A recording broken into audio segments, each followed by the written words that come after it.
우리가 지난주까지 사실은 사도행전을 다 마쳤습니다. 그래서 사도행전 28장까지 다 배웠는데요. 그래서 이제 1학기가 얼마 남지 않아서 새로운 다락방 교재를 시작하기도 그렇고, 그래서 임시로 저희가 다락방 교재를 만들어서 좀 한 두 줄 좀 사용을 하고, 그 다음에 방학한 다음에 2학기 때부터 좀 새로운 교재를 사용했으면 좋겠습니다. 그래서 여러분들 교재는 우리 순장님들을 통해서 받을 수 있을 수도 있고요. 교회 카페 링크 돼 있으니까요. 여러분들 받으셔서 그거 출력하셔서 사용하시면 좋을 것 같습니다. 오늘은 여호와는 나의 목자시니라는 제목을 가지고 이번 주와 다음 주 시편 23편 말씀을 좀 살펴봤으면 좋겠습니다. 우리 먼저 마음의 문을 열면 같이 읽어볼까요? 같이 읽도록 하겠습니다. 성경에서 가장 사랑받는 시가 무엇인지 묻는다면 아마도 23편이라고 답할 것이다. 이 시는 많은 사람들이 애송해온 아름답고 은혜로운 찬양이요 신앙 고백이다. 너무 익숙해진 탓에 신선한 감각을 잃어버리고 습관적으로 읽고 외우는 경향도 있지만 무엇인가 부족함을 느낄 때나 왠지 마음이 적적할 때 자신도 모르게 마음에 떠올리게 되는 친근하고 부담 없는 말씀이다. 이 시간 시에 나오는 푸른 초장에서 배불리 풀을 뜯고 행복하게 누워있는 하나님의 양이 되어보지 않겠는가. 예, 오늘은 무엇에 대해서 배우냐면 시편 23편에 대해서 배워요. 아마 신앙생활하는 사람이라면 누구나 한 번쯤 이렇게 이 말씀을 들어본 적이 있을 것이고, 또 믿지 않는 사람들이라고 할지라도 사실 이 말씀을 굉장히 좋아하는 사람들이 많을 거예요. 그러면 이 말씀이 왜 이렇게 사랑을 받을까요? 아마 많은 사람들이 이 말씀을 사랑하는 이유는 이 말씀이 그만큼 우리에게 주는 위로가 있기 때문이겠죠. 그리고 어쩌면 이 말씀이 정말 인생이 무엇인지에서 가장 잘 보여주는 말씀이 아닐까 싶기도 합니다. 그래서 이 시간 우리 함께 이 시편 23편 말씀을 좀 살펴봤으면 좋겠어요. 아마 여러분들 중에서 외우신 분들도 있고 많이 자세히 아는 분들도 있는데, 이 말씀을 통해서 우리가 다시 한번 하나님이 주시는 은혜를 맛보고 또 깊은 은혜의 자리에 들어갔으면 좋겠습니다. 우리 먼저 1절 말씀을 같이 한번 1번 문제 같이 한번 읽어볼까요? 1절에서 다윗은 자신의 삶에 대해 부족함이 없다고 고백한다. 부족함이 없다는 말은 더 이상 바람이 없다는 의미이다. 조금 다르게 표현하면 이보다 좋을 수는 없다는 말하고 있는 것이다. 당신은 어떤가? 당신의 삶에 대해 이렇게 말할 수 있는가? 우리 1절 보면 이렇게 되어 있죠. 여호와는 나의 목자시니 내가 부족함이 없으리로다, 이렇게 되어 있습니다. 근데 이 부족함이 없다라는 표현은 뭐라고 그랬죠? 여기서 보면 더 이상 바람이 없다. 그러니까 우리가 부족함이 없다 그러면 부족한 것이 없다 이 정도로 하는데, 이거보다 훨씬 더 강한 의미예요. 소극적인 의미가 아니라. 그래서 더 이상 바랄 것이 없다. 그러니까 완전히 만족한 상태를 나타낼 쓰는 표현이에요. 그래서 좀 다르게 정말 표현하면 이보다 좋을 수 없다. 완벽하게 만족했다는 거죠. 그럼 여러분들은 어떠세요? 여러분의 삶에 대해서 이렇게 고백할 수 있으시겠어요? 내 삶은 부족함이 없다 라고 고백할 수 있으시겠습니까? 아마 여러분들이 이렇게 고백할 수 있다면 그 사람은 어떤 사람이에요? 행복한 사람이겠죠. 목사님, 요즘 제가 정말 이보다 좋을 수 없습니다. 제 인생 이만큼 이거보다 더 좋을 수 없습니다. 최고입니다. 완전 만족합니다. 이렇게 말할 수 있는 사람이 있다면 그 사람 정말 행복한 사람일 거예요. 그런데 여러분 살아보니까 그렇죠. 이렇게 말하기 쉽나요? 쉽지 않아요. 정말 삶이라는 게 늘 뭐가 있는 거예요? 부족과 결핍이 있어요. 부족함이 없다고 그러는데 늘 삶엔 뭐가 있어요? 우리 삶엔 결핍이 있어요. 결핍이 없는 인생이었고, 인생 여정 가운데 한 번도 이렇게 늘 평안할 때도 있고 늘 좋을 때도 있는데 뭔가 결핍되어 있는 때가 늘 있어요. 그런데 어떻게 다윗은 이렇게 이야기할 수 있었을까요? 결핍이 없다. 내 인생에 정말 부족함이 없고 결핍이 없다. 우리 한번 어떻게 다윗이 이렇게 내 인생에 결핍이 없다 이야기할 수 있었는지 한번 이야기를 좀 나눠봤으면 좋겠습니다. 그래서 1번 문제를 통해서 각자 요즘 삶이 어떤지 좀 이야기도 나누고, 정말 요즘 내가 느끼는 결핍이 뭔지 이런 이야기도 좀 나누고 그러면 좋을 것 같아요. 우리 2번 문제 같이 한번 읽어볼까요? 같이 읽도록 하겠습니다. 다윗이 자신의 삶에 대해 부족함이 없다고 말한 이유는 무엇인지 1절을 가지고 찾아보라. 네, 1절은 이렇게 되어 있죠. 한번 다시 읽어볼까요? 여호와는 나의 목자시니 내게 부족함이 없으리로다. 네, 부족함이 없다, 결핍이 없다는 거죠. 사실 결핍이 없는 인생이 쉽지가 않은데 어떻게 이렇게 결핍이 없다고 이야기했을까요? 그 원인은 뭐냐면 무엇 때문에 그래요? 여호와는 나의 목자 되시니. 그러니까 내 인생에 결핍이 없는 이유, 완전히 만족한 이유는 뭐예요? 여호와께서 나의 목자가 되셨기 때문이다 라고 다윗은 고백하고 있는 거죠. 사실 우리가 앞서 이야기했지만 이 시편 23편은 굉장히 많이 알려져 있어요. 그래서 많은 사람들이 잘 알고 있습니다. 그런데 사실은 이게 굉장히 이상한 표현이에요. 오늘 본문에 보면 여호와 하나님을 뭐에 비유하고 있는 거예요? 목자에 비유해요. 목자. 사실 하나님을 우리는 목자에 비유한 걸 많이 들었습니다. 그래서 우리는 쉽게 받아들여요. 그런데 이건 쉬운 표현이 아니에요. 왜냐하면 그 당시 유대인들 그리고 이스라엘 사람들은 하나님에 대한 경외감이 굉장히 컸어요. 그래서 예를 들어서 중동 지방에 있거나 이렇게 이스라엘 사람들이나 무슬림이나 이런 사람들이 신에게 기도하는 모습들을 보십시오. 그건 완전히 바짝 엎드려서 기도해요. 우리처럼 앉아서 기도한다거나 우리처럼 편안히 기도하지 않아요. 완전히 바짝 엎드려서 기도해요. 왜 그래요? 정말 하나님에 대한 경외감이 컸기 때문이에요. 그래서 그동안은 하나님을 비유하면 크고 높고 아름다운 것에 비유했어요. 하나님을 비유할 때. 그런데 다윗은 이 시에서 하나님을 뭐에 비유하냐면 인간의 직업에 비유해요. 직업. 인간의 직업에 비유한다는 건 굉장히 특이한 일이에요. 하나님은. 인간이 갖고 있는 직업에 비유하는데 이 목자란 직업, 여러분들 어떠세요? 이 목자란 직업 하면 어떤 생각이 드세요? 우리가 생각하기엔 목자가 하면 떠올리는 게 그거죠. 푸른 초장에 양을 이끌고 가는 그 이렇게 뭐랄까 한가하고 고적하고 뭔가 이렇게 낭만적인 그런 목자의 모습을 생각합니다. 그런데 목자는 그렇게 낭만적인 직업이 아니에요. 목자는 정말 삶의 직업이에요. 그래서 그 당시에는 목자라는 직업에 대해서 그렇게 높게 평가하지 않았습니다. 조금 다르게 얘기하면 약간은 비천한 직업 혹은 평범한 직업의 목자라고 생각을 했어요. 화려한 직업은 아니죠. 최소한 우리가 생각해도. 그런데 이상한 거잖아요. 그 높고 깊고 아름다운 하나님을 뭐예요? 목자에 비유한 거예요. 이게 굉장히 독특한 일이라는 거죠. 특별히 다윗 같은 경우에는 직업적 경험이 굉장히 많은 사람이에요. 다윗은 우리가 알고 있는 왕이었어요. 뿐만 아니라 다윗은 골리앗을 물리친 군인이었어요. 뿐만 아니라 다윗은 시를 노래하는 시인이었어요. 노래꾼이었어요. 가수였어요. 그러면 이렇게 표현할 수 있겠죠. 하나님은 나의 왕이시고 나는 그의 신하니. 하나님은 나의 대장이시오 나는 그의 군병이니. 하나님은 나의 영감이시오 나는 그의 악기니. 뭐 이렇게 얘기할 수도 있었는데 왜 그 좋은 직업들 놔두고 이렇게 낮은 직업, 평범한 직업에 하나님을 비유했냐는 거예요. 왜 목자에 하나님을 비유했을까요? 우리 이사야 53장 6절 말씀 같이 한번 읽어볼까요? 같이 읽도록 하겠습니다. 우리는 다 양 같아서 그릇 행하여 각기 제 길로 갔거늘 여호와께서는 우리 모두의 죄악을 그에게 담당시키셨도다. 우리는 여기서 인간이죠. 인간은 어떻다고 그랬어요? 인간을 뭐에 비유한 거예요? 양 같아서 그릇 행하여 각자 제 길을 갔다라고 표현했어요. 다르게 표현하면 그날에 다윗이 여호와는 나의 목자시니라고 이야기한 거잖아요. 그럼 자신은 인간은 어떤 존재라는 거예요? 양과 같은 존재라는 거예요. 여러분 양에 대해서 여러분들은 어떤 생각이 있으세요? 양 하면 그냥 이쁘다. 이렇게 털이 많고 이쁘고 그 다음에 목가적이고 뭐 이런 걸 떠올리죠. 근데 양이 특징이 있어요. 양의 특징은 뭐가 있냐면 양은 모든 초식동물이 그렇지만 시력이 굉장히 낮습니다. 그래서 앞에 무엇이 기다리는지 몰라요.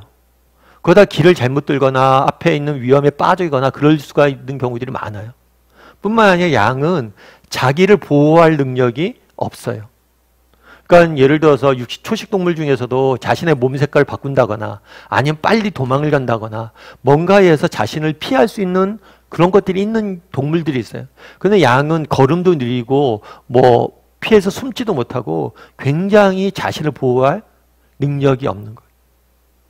그래서 양은 어떻게 해요? 그릇해서 잘못된 길로 가는 경우들이 많다는 거예요. 그날에 이게 하나님을 목자에 비유했잖아요. 그 배경에는 뭐가 있는 거예요? 인간이 어떤 존재라는 거예요? 내가 어떤 존재라는 거예요? 양 같은 존재라는 거예요. 이것도 참 특이한 일이죠. 다윗이 누구예요? 다윗은 이스라엘 역사상 가장 위대했던 왕입니다. 뿐만 아니라 골리앗을 무찌른 정말 군인 중에 군인이에요. 그런데 그가 뭐라고 이야기한 거예요? 나는 양 같은 존재다. 정말 한 치 앞을 내다볼 수 없는 존재란 거예요. 인간이란 게. 내가 왕이고 군인이고 내가 시인이고 너무나 많은 것들을 이룬 사람이지만 살아보니까, 인생을 살아보니까 내일 당장 무슨 일이 일어날지도 알지 못하는 게 바로 인간이란 거예요. 뿐만 아니라 인간이 어떤 존재예요? 내 스스로를 보호하지 못한다는 거예요. 너무나 연약하고 부족한 존재가 인간이란 거예요. 그러니까 다윗은 무엇이라고 고백한 거예요? 내가 정말 여호와는 목자라는 고백 속에서는 인간이 어떤 존재라는, 양과 같은 존재라는, 이 연약하고 잘못된 길로 가기 쉬운 존재라는 고백이 담겨져 있는 거예요. 뿐만 아니라 우리 사무엘상 17장 34절부터 35절까지의 말씀을 같이 한번 읽어볼까요? 같이 읽도록 하겠습니다. 다윗이 사울에게 말하되 주의 종이 아버지의 양을 지킬 때에 사자나 곰이 와서 양떼에서 새끼를 물어가며 내가 따라가서 그것을 치고 그 입에서 새끼를 건져내었고 그것이 일어나 나를 해하고자 하면 내가 그 수염을 잡고 그것을 쳐 죽였나이다. 이 배경이 뭐냐면 다윗이 이제 골리앗과 맞설려고 그래요. 그래서 사울이 말리죠. 야, 너 같은 애가 어떻게 골리앗과 싸우냐? 그랬을 때 다윗이 이야기한 거예요. 자신의 목자였을 때 경험을 이야기한 거예요. 내가 목자였을 때 정말 양을 위해서 내가 목숨을 걸고 싸웠다는 거예요. 그리고 그를 구해냈다는 거예요. 왜 하필이면 다윗이 여러 가지 직업 중에서 목자에 비유했을까요? 우리 하나님은 그런 존재라는 거예요. 우리가 양같이 이렇게 위험에 빠질 때가 되면 뭐예요? 목자가 정말 양을 돌보듯이 우리 인생을 돌보고 지키고 우리를 구원하신 분이란 거예요. 그날에 왜 다윗은 결핍이 없다고 그랬을까요? 이게 이상하잖아요. 인간은 누구나 결핍이 있어요. 왜요? 인간은 양 같은 존재이기 때문이에요. 그런데 분명히 결핍이 있는 게 인간의 실존의 본질인데 결핍이 난 없다라고 이야기해요. 그 이유는 어디서 찾은 거예요? 나한테서 찾은 게 아니에요. 누구에서 찾은 거예요? 목자 대신 하나님에게서 찾은 거예요. 그래서 목자 대신 하나님이 있기 때문에 뭐예요? 내가 결핍이 없다. 이렇게 이야기하고 있는 거죠. 우리 3번 문제 같이 한번 읽어볼까요? 같이 읽도록 하겠습니다. 당시 목자는 평범하고 고되고 보잘것없는 직업으로 여겨졌다. 그럼에도 이 세상 만물을 지으시고 다스리는 하나님을 목자에 비유하고 있다. 당신은 다윗처럼 하나님을 나의 목자로 고백할 수 있는가? 만약 그렇다면 혹은 그렇지 않다면 그 이유는 무엇인가? 예, 오늘 본문에 이렇게 되어 있죠. 당신은 다윗처럼 여호와를 나의 목자로 고백할 수 있는가? 다윗이 고백하는데 이렇게 되어 있어요. 여호와는 나의 목자시니. 그러니까 나의 목자라고 표현을 하고 있어요. 사실 이스라엘 민족은 그런 생각들은 있었습니다. 하나님께서 우리 민족, 유대 민족의 왕이시고 아버지 되시고 우리 민족을 이끄시는 분이시다, 인도하시는 분이시다라는 고백은 많아요. 그런데 오늘 본문은 그런 공동체적 고백이 아니에요. 개인적인 고백이에요. 여호와가 뭐예요? 나 개인의, 나 양승원의 목자 되시다 라는 고백이에요. 그럼 여러분들은 어떠냐는 거예요? 다윗처럼 이렇게 고백할 수 있어요? 여호와는 나의 목자시다. 고백할 수 있는지 없는지 한번 점검해 봤으면 좋겠어요. 고백할 수 있다면 어떻게 이렇게 고백할 수 있는지, 고백할 수 없다면 왜 고백할 수 없는지 한번 이야기를 좀 나눠봤으면 좋겠어요.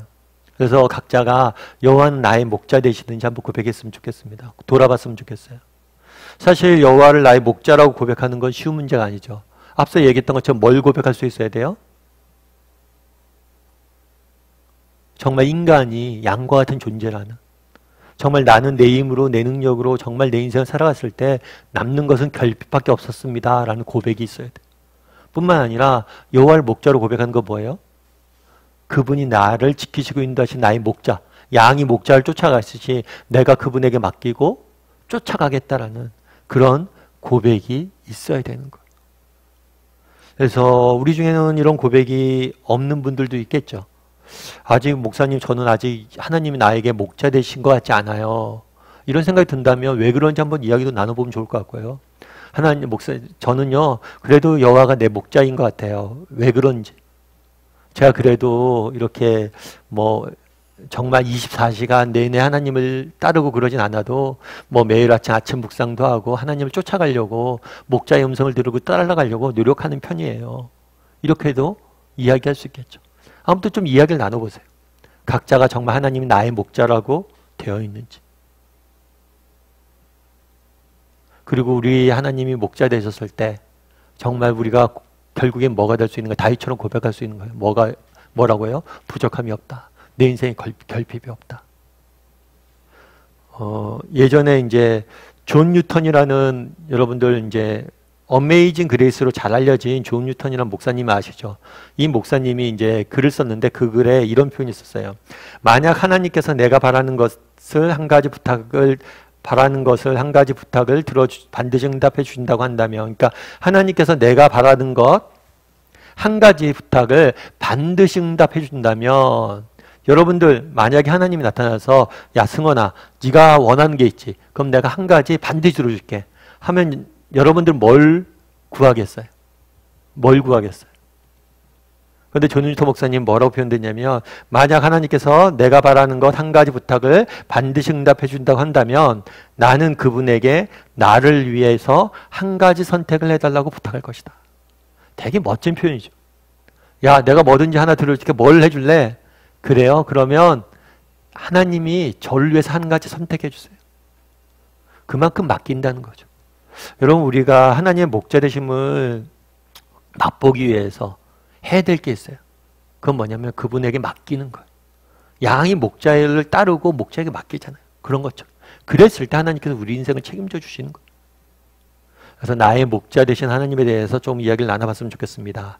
그리고 우리 4번 문제 같이 한번 읽어볼까요? 같이 읽도록 하겠습니다. 목자 되신 하나님은 우리를 어떻게 인도하는가? 본문에 등장하는 장소를 중심으로 살펴보라. 예, 오늘 본문에 보면 2절부터 6절, 1절에 이렇게 고백한 거잖아요. 여호와는 나의 목자시니 내가 부족함이 없다. 그 다음에 2절부터 6절까지 쭉 말씀하고 있어요. 그 말씀 한번 읽어볼까요? 같이 읽도록 하겠습니다. 그가 나를 푸른 풀밭에 누이시며 쉴만한 물가로 인도하시는도다. 내 영혼을 소생시키시고 자기 이름을 위하여 의의 길로 인도하시는도다. 내가 사망의 음침한 골짜기로 다닐지라도 해를 두려워하지 않을 것은 주께서 나와 함께 하심이라. 주의 지팡이와 막대기가 나를 안위하시나이다.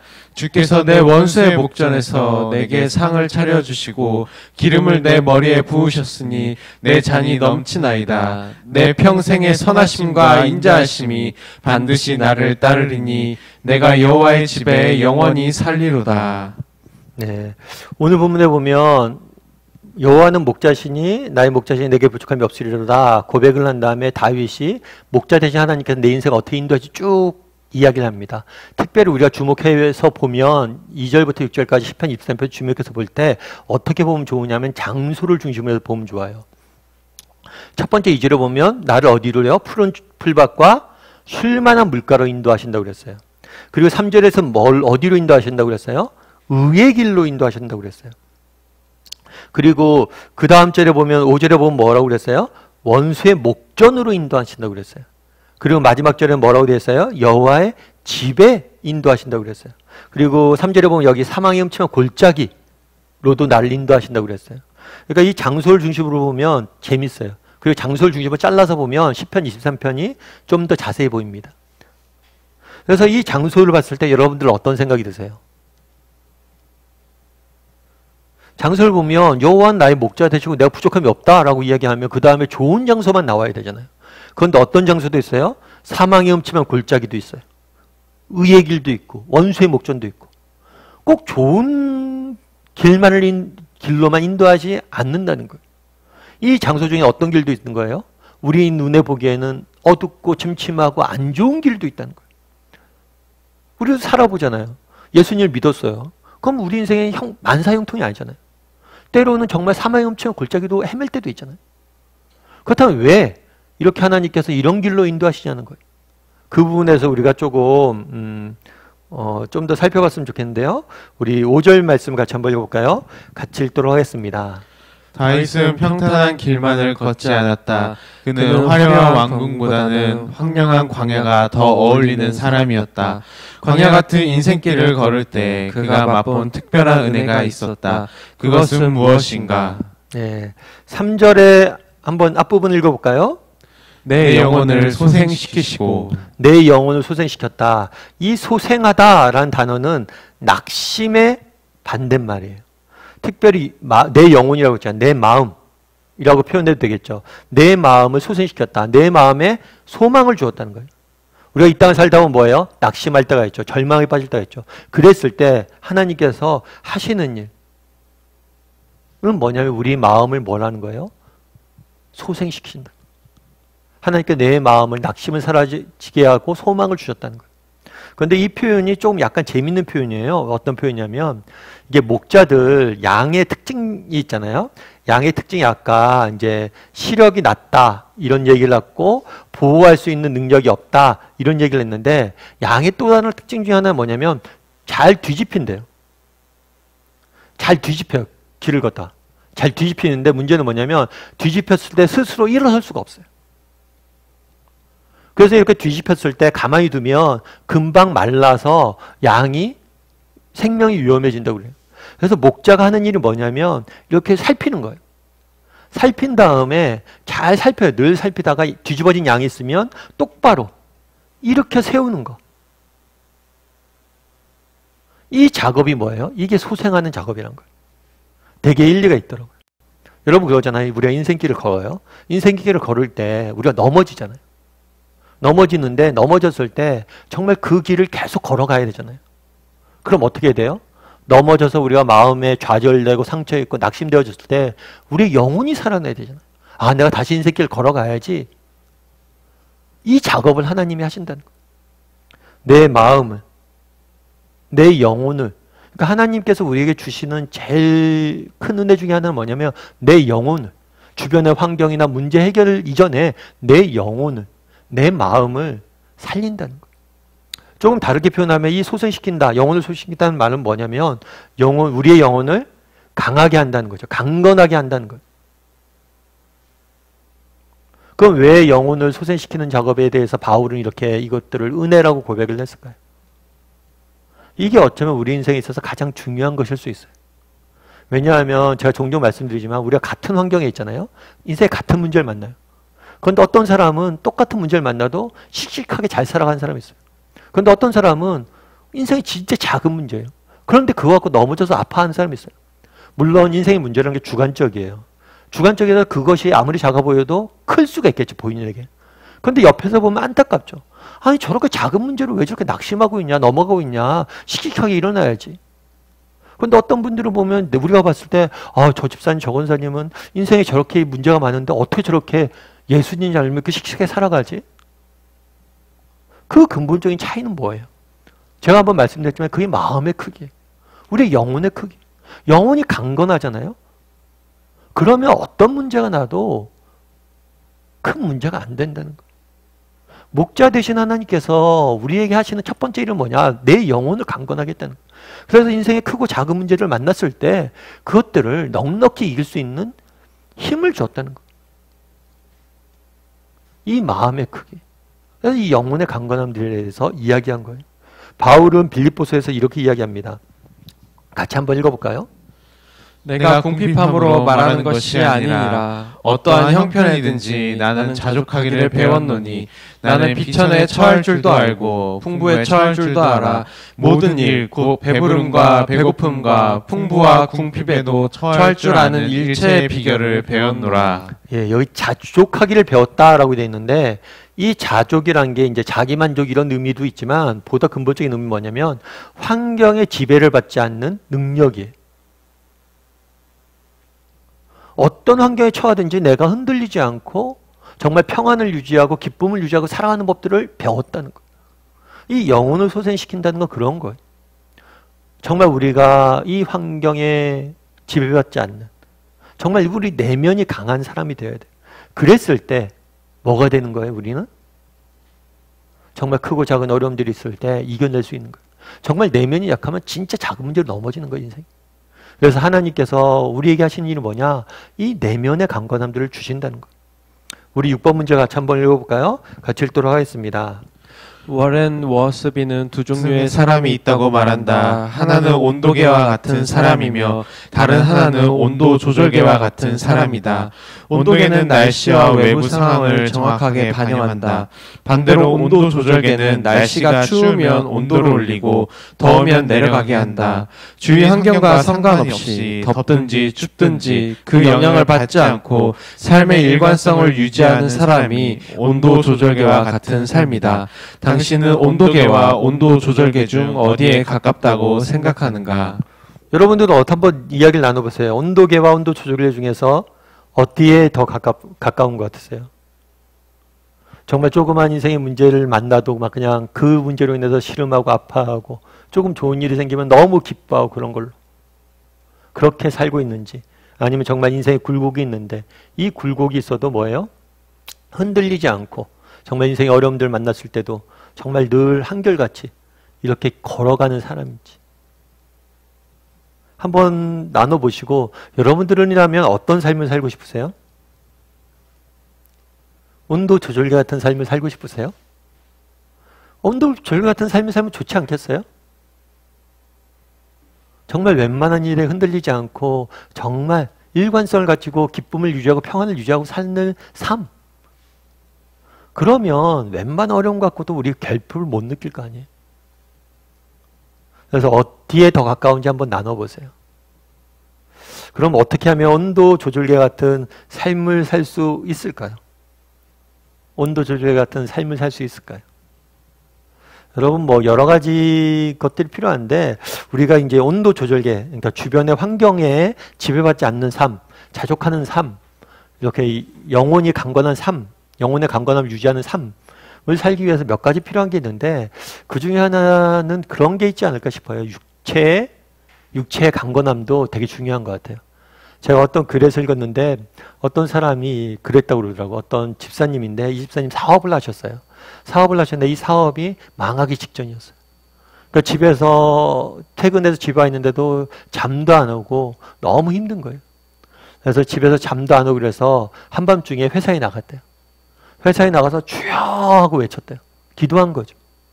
근데 기도 좀 하다가 뭐 기도할 것도 없고 기도 좀 하다가 깜빡 잠이 들었대요. 그런데 그 회사에서 그날 기도하다가 깜빡 잠이 들었는데 너무 뭐예요? 단잠을 잤다, 잠잠. 그래서 그 다음날 보니까 너무 몸 컨디션도 좋고 그래서 지낼만 하더래요. 그래서 그 다음부터는 뭐랬냐면 좀 집에서 잠이 안 오고 그러면 회사에 갔대요. 회사에 가면 하나님이 그렇게 말씀하시는 것 같다고 그러더라고요. 그래 또 나왔냐? 내 안에서 잠자러 나왔냐? 그래 푹 쉬어라. 그래서 회사 가서 막 푹 잤대요, 그냥. 그래서 육체가 회복되다 보니까 좀 영적으로도 회복된다 이런 얘기를 하셨는데 제가 일리가 있다고 저는 생각을 해요. 몸이 피곤하잖아요. 그럼 우리 영혼도 피곤해요. 그래서 여러분, 몸 피곤할 때 인생의 중요한 결정들을 하는 게 아니에요. 그래서 여러분들 정말 우리가 이렇게 주변 환경에 지배받지 않는 삶, 영혼의 강건함을 유지하는 삶을 살기 위해서 육의 강건함도 잘 쉬고 회복해서 육적인 강건함을 취하는 것도 중요해요. 그런데 이렇게 영혼의 강건함을 우리가 갖기 위해서 해야 될 것이 있어요. 아까 이제 양이 이렇게 뒤집어진다고 그랬잖아요. 뒤집어지면 그걸 이렇게 세운다고 그러잖아요. 그때 목자가 하는 일이 있대요. 그건 뭐냐면 양에게 가서 목자의 음성을 들려준대요. 그럼 목자의 음성을 들을 때 양이 뭐예요? 막 두려움에 떨다가도 목자의 음성을 들으니까 뭐예요?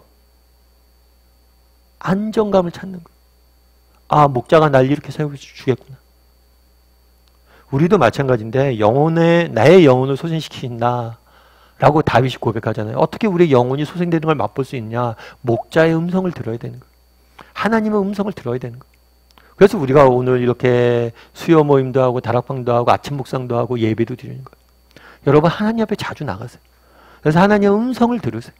말씀을 통해서 기도할 때 하나님이 주시는 그런 무엇인가가 있어요. 그걸 맛봤을 때 정말 세상에서는 그렇잖아요. 목사님, 인생에 문제가 있는데 어떻게 마음이 불안이 안 할 수가 있냐고. 여러분, 그런데 인생에 문제가 있었을 때 정말 하나님 앞에 나가서 하나님의 음성을 듣잖아요. 정말 하나님과 동행하죠. 하나님 만나잖아요. 그럼 우리 안에 뭔가가 있어요. 마음의 평안함이 있고 내 안에 능력이 있고 이런 것들을 맛보는 거예요. 그런 것들 맛봤을 때 뭐예요? 우리 영혼이 소생되어지고 정말 계속해서 길을 걸어갈 수 있는 거예요. 그런 면에서 여러분도 한번 나눠보세요. 나는 온도계 같은 사람이 살고 있는지, 온도 조절계 같은 삶이 살고 있는지. 온도 조절계 같은 삶이 살기 위해서 우리에게 필요한 게 뭐냐면 하나님의 음성을 듣는 거. 여러분, 그래갖고 정말 실력은 뭐냐면, 늘 제가 말씀드리지만 진짜 실력은 뭐냐면, 정말 고난 중에 있을 때, 어려운 문제 만났을 때 하나님 앞에 더 가까이 나가는 게 실력이에요. 그럼 나가면 그분이 채워주세요. 다윗이 내 영혼의 소생함들을 어떻게 맛봤습니까? 목자 되신 하나님의 음성을 들었기 때문에, 그분과 동행하려고, 그분과 더 가까이 나가려고 기도하고 말씀 받기 때문에 우리도 그렇게 할 수 있어야 돼요. 우리 7번 문제 같이 한번 읽어볼까요? 같이 읽도록 하겠습니다. 하나님은 우리를 어떤 길로 인도하기를 원하는가? 그리고 이런 길로 인도하는 이유는 무엇인가? 예, 3절 후반부를 한번 읽어볼까요? 자기 이름을 위하여 의의 길로 인도하시는도다. 우리를 어디로 인도한다고 그랬어요? 의의 길로 인도하시죠. 의의 길은 표현하면 그런 거겠죠. 옳은 길. 우리의 길, 옳은 길로 인도하세요. 옳은 길로 인도하신 이유가 뭐예요? 자기 이름을 위하여. 자신의 명예와 자신의 영광을 위하여 우리를 인도한다는 거예요. 이 의의 길로 인도한다는 것을 조금 이렇게 양과 목자의 비유를 통해서 보면 이런 거예요. 뭐냐면 양의 특징 중에 우리가 계속해서 배우죠. 시력이 약하다. 그 다음에 보호수단이 없다. 그 다음에 잘 뒤집힌다. 그리고 또 한 가지 양의 특징이 뭐냐면 양은 같은 길을 가요. 같은 길을 가고 익숙한 길을 가고 또 뭘 하냐면 풀을 뜯을 때 풀을 뿌리까지 뜯어요. 뿌리까지 먹어요. 완전히 그냥 풀을 뜯어먹는 거예요. 그래갖고 목자를 양을 가만히 두잖아요. 그러면 양이 지나간 것은 뭐예요? 목 초지가 다 상해요. 너무 배불리 끝까지 다 먹어버려서. 그러다 보면 어떻게 돼요? 나중에 이 땅이 황폐해지잖아요. 그럼 양을 더 먹일 수가 없어요. 그래서 양을 목자는 어떻게 하냐면 계속해서 이동시키는 거예요. 좀 먹고 좀 쉴만하면 이동시키고 좀 먹고 좀 쉴만하면 이동시키고. 그럼 양의 입장에서 뭐예요? 아니 왜 자꾸만 우리를 괴롭히냐. 왜 여기가 편하고 안정적인데 왜 자꾸만 이렇게 새로운 길로 가게 하고 힘들게 하고 어렵게 하느냐. 양의 생각에는 이렇게 힘들고 어려운 길을 간다고 생각하지만 사실은 그것이 어떤 길이에요? 옳은 길이고 좋은 길인 거예요. 왜냐하면 양을 위해서 그런 거예요. 양을 위해서. 왜 의의 길로 인도하냐는 거예요. 양을 위해서. 양을 가만히 두면 뭐라고 그래요? 그 양이 목초지를 다 상하게 하기 때문에 계속 이동시킨다는 거예요. 거기서 나온 표현이 아니겠느냐 이렇게 이야기해요. 그래서 목자 되신 하나님께서 우리에게 당장 눈앞에 보이는 길로만 인도하지 않아요. 어떤 길로 인도해요? 의의 길로, 선한 길로, 좋은 길, 바른 길로 우리에게 인도하신다고 그래요. 그런데 특별히 그 인도하신 이유는 뭐예요? 우리를 위해서지만 동시에 뭐예요? 자신을 위해서, 자신의 명예를 위해서. 그래서 자기 이름을 위하여 라는 표현에 대해서 우리가 거부감이 있을 수 있어요. 그런데 이건 거부감 가질 게 아니에요. 이게 더 좋은 거예요. 왜냐하면 사람이 그렇잖아요. 우리 아이들이 이렇게 애들이 막 지저분하게 옷 입고 다니고 그러면 우리가 뭐라고 그래요? 부모가. 야, 너 왜 그렇게 입고 다니냐? 밖에서 너 보고 날 얼마나 욕하겠냐. 다른 얘기는 뭐냐면 네가 안 되고 이런 것은 네 문제가 아니라 내 문제라는 거예요. 그러니까 자기 이름을 위하여 한다는 건 하나님 명예를 위해서 한다는 것이지만 이건 굉장히 긍정적인 말이에요. 왜냐하면 우리의 문제가 아니라 하나님의 문제로 본다는 거예요. 우리가 정말 잘못된 길로 가고 우리가 정말 악한 길로 가면 그건 목자의 명예에 걸린 문제, 하나님의 명예가 걸린 문제. 그래서 하나님이 자신을 위해서, 자신의 명예를 위해서 마치 우리 문제를 자신의 문제로 여기고 인도해 간다는 그런 표현. 우리 마태복음 7장 11절 말씀 같이 한번 읽어볼까요? 같이 읽도록 하겠습니다. 너희가 악한 자라도 좋은 것으로 자식에게 줄 줄 알거든 하물며 하늘에 계신 너희 아버지께서 구하는 자에게 좋은 것으로 주시지 않겠느냐. 아까 의의 길을 이야기했죠. 이 의의 길은 옳은 길이지만 동시에 뭐예요? 좋은 길임을 알아야 돼요. 왜요? 하나님 우리 아버지이신 목자잖아요. 목자가 이 양을 고생하려고 일부러 나쁜 길로 인도하시겠어요? 그래서 우리가 보면 시편 23편 전체를 보면 구조가 그렇잖아요. 좋은 곳으로만 인도하지 않아요. 때로는 사망이 음침한 골짜기로도 인도하고 다양한 길로도 하나님이 인도하신다는 거예요. 그럼 도대체 왜 그런 길로 인도하시냐는 거예요. 그건 뭐예요? 의의 길로. 자신의 명예를 위해서. 정말 우리에게 더 좋은 것을 주시기 위해서 때로는 이런 것들을 이런 길로 인도하실 때가 있다는 거죠. 우리 8번 문제 같이 한번 읽어볼까요? 같이 읽도록 하겠습니다. 양은 익숙한 길로만 다니며 풀을 뜯을 때 뿌리까지 다 먹으려는 습성이 있다고 한다. 따라서 양을 가만히 두면 초원이 상하게 되기에 목자는 양을 가만히 두지 않고 새로운 길로 인도하는 것이다.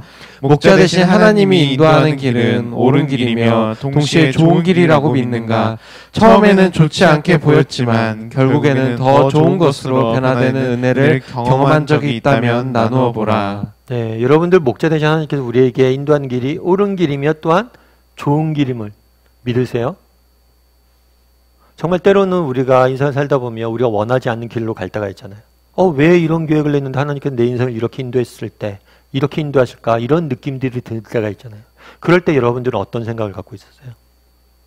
정말 하나님이 지금 내게 이런 것들을 허락하셨는데 정말 더 좋은 것을 주시기 위해서 의의 길로 인도하시기 위해서 우리에게 이런 것들을 허락하셨다고 믿으세요? 그리고 한번 나눠보세요. 여러분들이 인생을 돌아보면서 다윗도 사실은 이 경험들이 그냥 나온 게 아니잖아요. 다윗의 인생의 경험들 속에 나왔어요. 예전에 다윗이 한번 그런 적이 있었죠. 다윗이 이제 골리앗을 죽였어요. 그랬더니 뭐라고 했어요? 사람들이 다윗은 천천히요. 아니, 사울은 천천히요. 다윗은 만만이다. 많은 사람들이 다윗을 막 높였어. 다윗이 최고다. 막 이렇게 높였어요. 그러다 보니까 사울이 시기했죠. 사울이 다윗을 죽이려고 그랬어요. 그래갖고 다윗이 도망가기 시작합니다. 그러니까 앞서 제가 그 문제에 그런 걸 적어놨잖아요. 다윗은 왕궁보다 광야가 어울리는 사람이다. 다윗의 인생은 대부분은 광야에서 보냈어요. 그래서 광야에서 맨날 도망만 다녔어요. 그런데 재밌는 건 뭐냐면 이 광야에서 도망 다닌 시간들이 다 헛된 시간은 아니었다는 거예요. 나중에 광야에서 도망 다닐 때 어떤 표현이냐면 다윗이 아둘람 굴에 있었다고 피해 있었다고 그랬어요. 그런데 아둘람 굴에 피해 있었을 때 다윗을 따르는 사람이 400명 있었다고 그러거든요. 그러니까 도망만 다녔는데 주변에 하나님께 계속 사람을 붙여준 거예요. 그런데 이 아둘람 굴에 모였던 400명이 나중에 열왕기 상하를 읽어보면 다윗이 어려움을 당했을 때 다윗을 구해준 군사들 같이 있던 동료들이 있어요. 근데 그 동료들이 전부 다 이때 출신이에요. 다윗은 굉장히 내가 고생하고 도망만 난다고 그랬는데 이후 다윗 왕조를 이룰 때 초속이 됐던 사람들 다 이때 다 만났어요. 뿐만 아니라 그 과정들 통해서 다윗을 지도자로서 하나님은 세우셨다는 거예요. 그래서 다윗이 고백하는 거예요. 여호와는 나의 목자시니 나를 어디로 인도한다고요? 의의 길로 인도한다. 자기 이름을 위해 자신의 명예를 위해서. 비록 당장은 내가 보기에 안 좋은 것이지만 결국에 뭐예요? 결국에 좋은 것, 바른 길로 우리를 인도한다는 거예요. 여러분들도 이런 경험들이 있냐는 거예요. 정말 우리도 양 같아서 우리 눈에 보기에 잘못된 길들로 갈 수 있잖아요. 잘못된 걸 선택할 수 있잖아요. 그럴 때 하나님께서 우리를 뭐 하는 거예요? 의의 길로 돌리시든가 아니면 정말 우리가 이 땅을 살다 보면 왜 내게는 이게 이런 길로 가지? 내가 보기에 당장 눈에 보기엔 이게 더 좋은데 했을 때 다른 길로 인도했는데 정말 나중에 보니까 이게 맞았다. 이런 경험들이 있는지 한번 나눠보면 좋을 것 같아요. 여러분들 이영표라는 아마 축구 선수를 아실 거예요. 이영표 선수 같은 경우에는 2002년도 월드컵에서 굉장히 우리 4강을 이뤄낸 4광 신화의 주인공이죠. 특별히 이제 이 사진 많이 보셨을 거예요. 이영표 씨가 굉장히 신앙이 좋아요. 그래서 골세를 승리하거나 골을 넣고 기도하는 모습들 여러분들 많이 보셨을 거예요. 그런데 이영표 씨가 예수님을 믿은 건 2001년도예요. 이 월드컵 1년 전이에요. 1년도에 예수님을 딱 믿었는데 예수님 믿으니까 너무 좋은 거예요. 그래서 만나는 사람마다 예수 믿으세요, 예수 믿으세요 전도를 했대요. 그래서 사람들이 그런 얘기를 많이 했대요. 야, 너 조용히 믿어라. 예수 믿으면 조용히 믿지. 뭘 그렇게 전도하고 그렇게 드러내냐. 막 이런 얘기를 너무 많이 들었대요. 그래갖고 그런 생각 들었대요. 아, 그럼 내가 조용히 예수님 믿어야 되나? 그런데 자기는 너무 예수님이 좋아서 안 얘기할 수가 없더라. 사람들이 예수님을 알았으면 좋겠대. 그래서 자기는 끝까지 예수님을 전하고 그랬대요. 그런데 문제가 뭐냐면 2001년도에 한참 월드컵을 준비할 때잖아요. 그런데 월드컵을 앞두고 3개월 전에 이분이 부상을 당한 거예요. 그러니까 정말 말도 안 되는 일이죠. 이렇게 열심히 그동안 준비했는데 운동선수들 꿈이겠죠. 월드컵에 나간다는 거. 그래서 국가대표까지 뽑혔는데 부상당해서 못 뛰게 된 거예요. 그런데 그 당시에 히딩크 감독이었는데 히딩크 감독이 그래도 이영표 씨를 잘 본 것 같아요. 잘 봐서 끝까지 지켜봐 줬대. 그래도 회복이 더디 됐죠. 잘 안 됐죠. 그래도 기회를 줬대요. 회복이 완전히 되지 않았지만 기회를 줬는데 그러다 첫 번째 경기 못 나가고 두 번째 경기엔 포르투갈 경기에 나갔어요. 포르투갈 경기에 나갔다가 그러니까 이 사람이 이제 막 이렇게 부상당하고 이렇게 안 되니까 하나님이 원망이 생겼겠죠. 하나님 어떻게 그럴 수가 있냐고. 그래서 막 하나님 원망했대요. 원망하는 마음이 생겼대요. 그랬을 때 하나님께서 자기한테 묻는 것 같더래요. 야, 영표야, 너 월드컵에 나가고 싶다 그랬지. 나가고 싶었던 이유가 뭐냐면 나의 영광을 위해서 그렇게 하고 싶다고 너 이야기했잖아. 근데 정말 너 내 영광을 위해서 그렇게 하고 싶었던 거야? 이렇게 묻는 것 같더래요. 그러니까 보니까 자기가 왜 이렇게 부상당한 것 때문에 낙심하고 있나 이렇게 봤더니만 결국에 내 영광을 위해서, 하나님 영광이 아니라 내 영광을 위해서 내 이름을 날리려고 하다 보니까 조급한 마음도 생기고 안타까운 마음도 생겼다는 거예요. 하나님 영광을 위해서 진짜 내가 나가려고 그랬다면 하나님이 알아서 내 책임져 주겠지. 그런 생각이 든 거예요. 그런데 결국에 아까 얘기했던 것처럼 포르투갈전에 나가서 뛰게 됐어요. 나가서 잘 뛰었을 뿐만 아니라 굉장히 잘 뛰었어요. 상대방의 주요한 공격수를 잘 막았어요. 뿐만 아니라 결승골에 어시스트까지 했어요. 그런 다음에 그가 기도하는 장면이 또 대서특필이 됐죠. 방송을 타게 됐어요. 너무 기뻤대요. 내가 하나님의 영광을 위해서 하겠다고 그랬는데 이렇게 기도하는 모습까지 보여주고. 그렇잖아요. 정말 우리도 이런 경험들이 있냐는 거. 내가 바랬던 거랑 전혀 다른 길로 인도하시는 거. 그런데 그 시간들 통해서 묻는 거죠. 나를 다듬는 거예요, 하나님께. 내가 그동안 못 본 것도 보게 하시고 나를 정금같이 만드시는 과정들이 있다는 거예요. 그래서 더 좋은 것을 주시기 위해서. 그래서 예를 들어서 이런 어려운 과정들이 없이 그냥 월드컵 출전해서 그냥 잘 됐어 봐요. 그러면 자기도 어떻게 될지 모른다는 거예요. 그래서 예전에 오카노 목사님께서 이런 말씀하신 적 있어요. 저는 고통이 있었기에 하나님을 단 한 번이라도 더 찾을 수 있었습니다. 고통이 있었기에 한 번이라도 더 기도하려고 무릎을 꿇었던 사람입니다.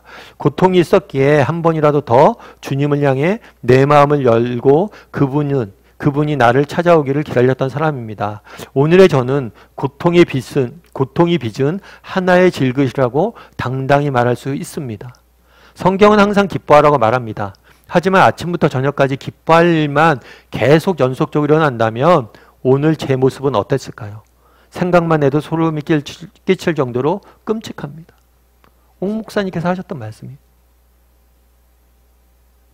참 이 말이 맞다고 생각을 해요. 정말 하루 종일 정말 기쁜 일만 가득하다면 우리는 어떻게 될까요? 어쩌면 우리가 고통이 있기 때문에 조금이라도 더 기도하는 사람이고 고통이 있기 때문에 더 하나님께 매달리는 사람이고 고통이 있었기에 더 아름답게 우리가 빚어줄 수 있는 존재들이라는 거예요. 그래서 때로는 하나님께서 어떤 길로 인도하세요? 의의 길로 인도하세요. 우리 이 시간 함께 삶의 열매 거둠을 같이 한번 읽어볼까요? 같이 읽도록 하겠습니다. 2절 말씀을 다시 한번 주의 깊게 살펴보라. 2절의 말씀을 진심으로 믿는다면 당장 하나님 앞에 나가 기도하고 싶은 마음이 들어야 정상일 것이다. 이 시간 각자 가지고 있는 기도 제목을 나눈 후 함께 서로를 위해 기도하도록 하자. 예, 2절을 보면 그가 나를 푸른 초장에 누이시며 라고 되어 있잖아요. 재밌는 게 뭐냐면 누이시다라는 표현이에요. 그동안 계속해서 반복되는 게 인도하신다거든요. 우리를 쉴만한 물가로 인도하세요. 결국에 정말 하나님께서 때로는 어려운 길도 있고 힘든 길도 있지만 종국적인 종착역은 어디예요? 종착지는 쉴만한 물가예요. 이것을 인도할 거예요. 그런데 푸른 풀밭에 뭐예요? 누이시다. 이게 왜 재밌냐면 양은 눕지 않아요. 잘. 양은 언제 눕냐? 배가 완전히 부르거나 정말 안정감을 느낄 때, 만족감과 안정감을 느낄 때만 양은 눕는다고 그러더라고요. 그래서 정말 하나님이 어디로 우리를 인도하세요? 완전한 평안과 정말 만족을 누리는 곳으로. 그러니까 결핍이 없는 거죠. 그런데 정말 여러분들 하나님께서 우리가 이 시를 잘 외우잖아요. 그럼 하나님께서 정말 나를 푸른 바다에 누이시고 쉴 만한 물가로 인도하시냐 라는 말씀을 믿냐는 거예요. 정말 이걸 믿으면 뭐예요? 그분에게 우리가 우리 인생을 맡길 수밖에 없겠죠. 그래서 여러분들 마지막으로는 서로 기도 제목도 나누고 조금 이야기를 좀 나눠봤으면 좋겠습니다. 그리고 교재 뒷부분에 이렇게 제가 한국전쟁 이야기를 조금 적어놨어요. 그래서 이게 어떤 내용이냐면 한국전쟁이 일어났잖아요. 전쟁이 일어나다 보니까 전쟁 고아들이 많이 생겼어요. 그래서 전쟁 고아들이 많이 생겼는데 그 당시에 우리나라 뭐 국내에 아이들을 입양할 수 있는 그런 제도들이 많지 않았기 때문에 이 전쟁 고아들을 미국으로 입양시키는 경우들이 많았다고 그러더라고요. 근데 이제 미국으로 입양되기 전에 이 전쟁 고아들이 어디에 모여 있었냐면 미군에 있는, 미군 숙소에 있는 임시 이제 거처에 이 아이들이 머물고 있었어요. 근데 이 아이들이 한 번은 그런 거예요. 밤에 잠을 안 자는 거예요. 그래서 군인이 묻는 거죠. 왜 잠을 안 자냐? 그랬더니 이 아이들이 뭐라고 얘기했냐면, 근데 내일을 저희 뭐 먹어요? 전쟁 때잖아요. 늘 배고프잖아요. 굶고 다니잖아요. 그러니까 묻는 거예요. 내일 뭘 먹는지 궁금해서, 배고파서, 뭐 내일 뭘 먹었지, 그런 염려와 걱정 때문에 불안해서 잠을 못 자는 거예요. 그랬더니 이 군인이 걱정하지 마. 오늘 너희들 맛있게 먹었지? 내일도 그렇게 먹을 거야. 그렇게 얘기를 해줬대요. 그런데도 불구하고 그래서 그런가 보다. 예, 알았어요. 애들이 그랬대요. 근데 이상하게 조금 있다가 또 보니까 아이들이 또 잠을 안 자는 거예요. 왜 그렇게 이렇게 보니까 여전히 염려하고 걱정하는 거예요. 그 이 미군이 뭘 했냐면 햄버거를 그 밤에 만들어줬대요. 만들어 갖고 와서 이거 내일 너희 먹을 거야. 이거 하고 보여줬대요. 그랬더니만 그의 아이들이 내일 먹을 걸 품에 안고 그제서야 잠이 잘 들었다고 그러더라고요. 그리고 제가 왜 이 얘기를 적어놨냐면 우리도 그런 게 아닌가. 정말 하나님 말씀하시잖아요. 우리를 푸른 풀밭과 쉴 만한 물가로 인도하신다. 근데 참 우리 인간이 못 믿는다라는 생각이 들었어요. 정말 말씀 믿는다면 우리가 평안히 잠들고 그럴 수 있어야 되는데 여전히 손에 쥐어진 무엇인만을 추구하고 있지 않는지 한번 생각이 들었어요. 그래서 한번 적어봤으니까 그런 이야기도 좀 나눠보고 그러세요. 정말 그리고 마지막으로 정말 우리가 함께 서로 기도 제목도 나누고 함께 기도하면서 다락방 마무리했으면 좋겠습니다.